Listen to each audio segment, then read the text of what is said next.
नमस्कार, आप देख रहे हैं 9 भारत टीवी और मैं हूं आपके साथ नंदिनी। इस वक्त की सबसे बड़ी और सनसनीखेज खबर जौनपुर से आ रही है, जहां एक ही परिवार के 3 लोगों की बेरहमी से हत्या कर दी गई। उत्तर प्रदेश के जौनपुर जिले के जफराबाद थाना क्षेत्र में एक पिता और उसके 2 बेटों की रात के अंधेरे में लोहे की रॉड हथौड़े से पीट कर हत्या कर दी गई।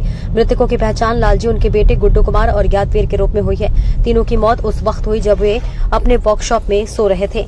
घटना नेवादा अंडरपास के पास स्थित लालजी की वेल्डिंग की दुकान में हुई। बताया जा रहा है कि बदमाशों ने पूरी योजना के तहत इस वारदात को अंजाम दिया। सीसीटीवी कार डीवीआर तक उखाड़ कर ले गई ताकि कोई सुराग न मिले। इस निर्मम हत्या के बाद पूरे इलाके में दहशत और मातम का माहौल है।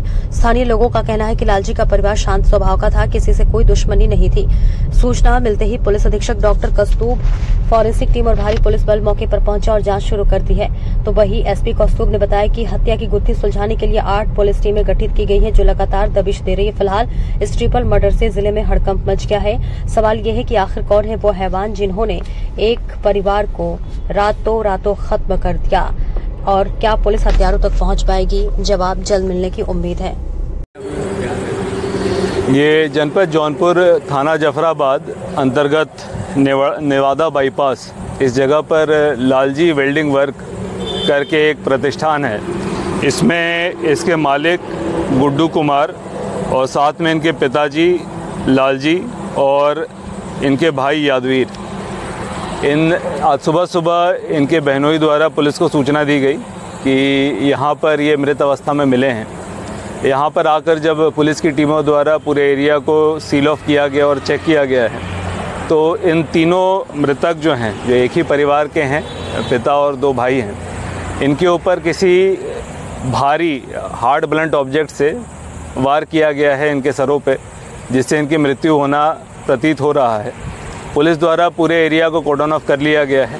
अभी तक की प्रारंभिक रूप से प्राप्त जानकारी के अनुसार इनके परिजनों द्वारा बताया गया है कि इनके कुछ लोगों से विवाद चला करते थे, और साथ ही यहाँ पर किसी धारदार हथियार या अन्य किसी फायर आर्म का प्रयोग नहीं हुआ है। किसी भारी चीज़ से इनके सरों पर मारा गया है। तो पुलिस द्वारा सभी शवों को अपने कब्जे में लेकर पोस्टमार्टम हेतु भिजवाया जा रहा है, और साथ में कई टीमों को लगाया गया है ताकि अतिशीघ्र इस पूरे घटना का अनावरण किया जा सके। यहाँ पर मोबाइल गिरे पड़े हैं और सीसीटीवी की हार्ड डिस्क भी निकाल लिए गए हैं। देखिए, अभी प्रारंभिक रूप से जो चीज़ें निकल कर आई हैं, यहाँ पर मौके पर 4 मोबाइल फ़ोन दिखे हैं और साथ में एक हथौड़ा जैसी चीज़ दिखी है, और यहाँ पर जो डीवीआर है उसको चाबी से खोल के निकाला गया है। तो ऐसा प्रतीत हो रहा है कि किसी जानकार व्यक्ति द्वारा, जिससे पूरे परिवार से रंजिश रखी जा रही थी, उसके द्वारा पुरानी रंजिश के कारण इस प्रकार की घटना कारित की गई है। शीघ्र ही जो हमारी टीमें लगी हैं पूरे घटना का अनावरण करते हुए अभियुक्तों तक पहुंचेगी। इसमें हमारी एसओजी स्वाट फील्ड यूनिट और साथ में हमारी एडिशनल एसपी और 2 सीओज के अंतर्गत 8 टीमों का गठन किया गया है, और शीघ्र ही हमारी टीमें अनावरण करेंगी। क्रम भूमि 24 भी है, 9 भारत टीवी भी है। ये दर्शकों का स्वागत है। इसमें हम आए हैं जौनपुर जिला मोहम्मदपुर, जो कि दिल दहलाने वाली घटना हुआ है कि पिता और 2 लड़के का निर्मम तरह से हत्या हुआ है, जो कि परिजनों सबका लेके चलते हैं, सबका एक सम्मान करते हैं। देखिए, उनकी बातें वो तो बहुत कुछ कहते रहते हैं। वो तो उनके एक गृह मंत्री हैं, उन्होंने बोलते हैं कि लड़कियां जो है बेखौफ होकर आधी रात को गहना लाद के घूम सकती है, लेकिन आज दिन रेप हो रहा है कि नहीं हो रहा है? घर में ही नहीं सुरक्षित है। घर में ही सुरक्षित नहीं है। तो ये सब हवाई बातें हैं। आप ज़मीन पे आकर देखेंगे तो असली समस्या, असली मुद्दा क्या है वो देखने को आपको मिलेगा। अब जैसा कि इन्होंने बताया कि पिछली 1-2 बार उनके ऊपर हमला हुआ, फ्रैक्चर हो गया, चोट भी लगी, दुकान लूट ली गई इनकी। उसके बाद भी इन्होंने FIR करवाया, उसके बाद प्रशासन कोई कार्रवाई नहीं की, कोई सुनवाई। अगर उसी टाइम सख्ती दिखाए होते तो आज नौबत नहीं आती। अगर इनको सुरक्षा दिया गया होता, उसी टाइम हथियार रखने का लाइसेंस दिया गया होता, तो वो लोग अपना सुरक्षा खुद कर सकते थे। आज उसमें से 3 लोगों में से कोई न कोई जिंदा रहता, या प्रशासन इतना एक्टिव होता तो उनको बचा लिया होता चोट लगने के बाद भी। अगर सांसें चल रही होंगी, ऐसा तो नहीं तुरंत मर गए होंगे, सांसें तो चली गई होंगी, लेकिन वहाँ पर कोई पहुँचा नहीं मौके पर। क्या लग रहा है, छोटे बेटे को रिहाई कर रहे हैं? अब सरकार, अगर मैं कहना चाहूँगा प्रशासन के लोगों से, अगर इंक्वायरी किया जाए उनके बेटे को अगर फर्जी केस में फंसाया जा रहा है, क्योंकि परिवार में अब तो कोई बचा ही नहीं, सब महिलाएँ हैं, तो एक आदमी का होना बहुत ज़रूरी है घर में। अगर इनकी तबीयत खराब, दवा पे चल रही हैं और किसी की तबीयत ख़राब हो जाएगी तो कौन देखेगा? तो उनको जल्द से जल्द जो है जमानत या कैसे किसी भी तरह से उनको बाहर किया जाए, रिहा किया जाए। उसके बाद जो ये लोग मांग अपना की हैं उस पर कार्रवाई हो जल्द से जल्द।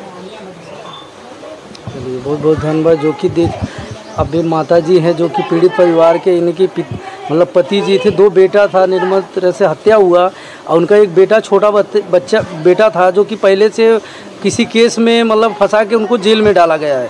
अभी 3 थे बेटे, 2 बेटे और पिताजी का भी हत्या कर दिया। अभी घर में कोई भी नहीं है, सिर्फ लेडीज़ बचे। अभी घर में क्या करेंगे, कुछ भी होता समस्या क्या करेंगे। उनको भीम आर्मी की मांग है कि रिहाई है। जी बिल्कुल बिल्कुल, भीम आर्मी का क्या जो है परिवार वालों का ही ये मांग है। माता जी हैं, उनकी जो पत्नी है लाल जी जो गुजर गए, उनकी धर्मपत्नी है, उनकी बहू हैं जो उनके दूसरे वाले बेटे थे गुड्डू, उनकी पत्नी है। यहाँ पे इन लोगों का यही कहना है कि जो है जो अब तो कोई है नहीं परिवार। क्या मांग है? बस यही मांग। किसी को उम्मीद है, कर रहे हैं किसी के ऊपर उम्मीद होगा, कार्रवाई होगा कि नहीं? किसके ऊपर उम्मीद करें सर, आप बताइए। भीम आर्मी जब सब कह रहे हैं कि ये सब कहते नहीं हैं कि पुलिस सबकी रक्षा करते हैं। जिस दिन मेरे दुकान पे मेरे ससुर, मेरे पति, मेरा देवर मारा गया, उस दिन पुलिस कहाँ थी? मेरे पापा हमेशा कहते थे कि पुलिस वहाँ टहलती रहती है, कोई दिक्कत नहीं है। उस दिन कहाँ थी पुलिस? टहलती है ना, रात में पहरा देती है ना, तो कहाँ थी पुलिस?